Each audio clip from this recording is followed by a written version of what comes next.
ایک بادشاہ کے دربار میں ایک اجنبی نوکری کی طلب کے لیے حاضر ہوا۔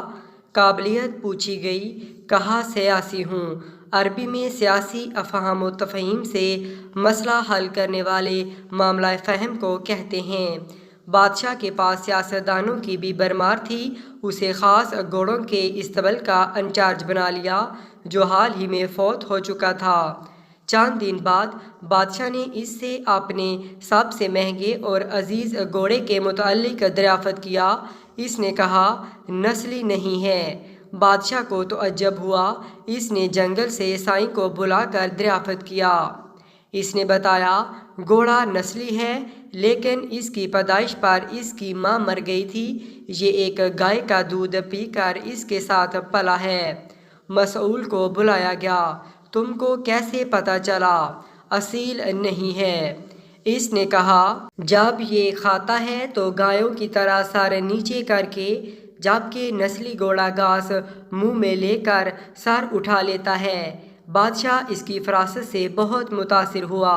مسؤول کے گھر اناج، گھی، بھنے دمبے اور پرندوں کا اعلیٰ گوشت بطور انعام بھجوایا۔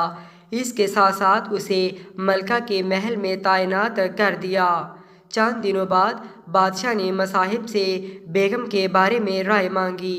اس نے کہا، طور اتوار تو ملکہ جیسے ہیں، لیکن شہزادی نہیں ہے۔ بادشاہ کے پیروں تلے سے زمین نکل گئی۔ حواس بحال گئے۔ ساس کو بلا بھیجا۔ معاملہ اس کے گوش گزار کیا۔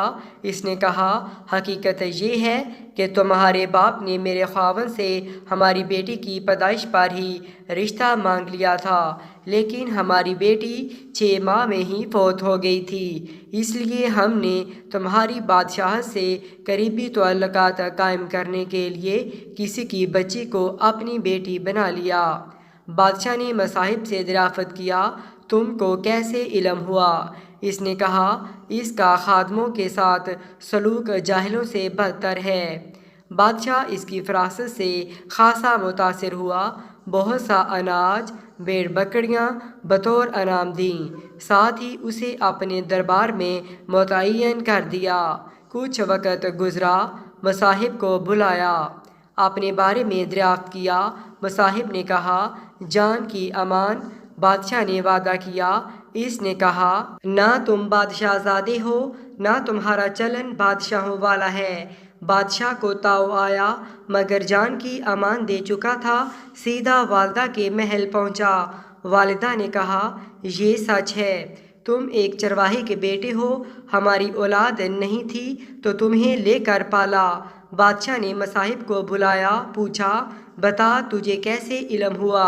اس نے کہا، بادشاہ جب کسی کو انعام و کرام دیا کرتے ہیں تو ہیرے موتی جواہرات کی شکل میں دیتے ہیں، لیکن آپ بھیڑ بکریاں، کھانے پینے کی چیزیں عنایت کرتے ہیں۔ یہ اسلوب بادشاہ زادے کا نہیں، کسی چرواہے کے بیٹے کا ہی ہو سکتا ہے۔ عادتیں نسلوں کا پتہ دیتی ہیں۔ عادت، اخلاق اور طرز عمل خون اور نسل دونوں کی پہچان کرا دیتے ہیں۔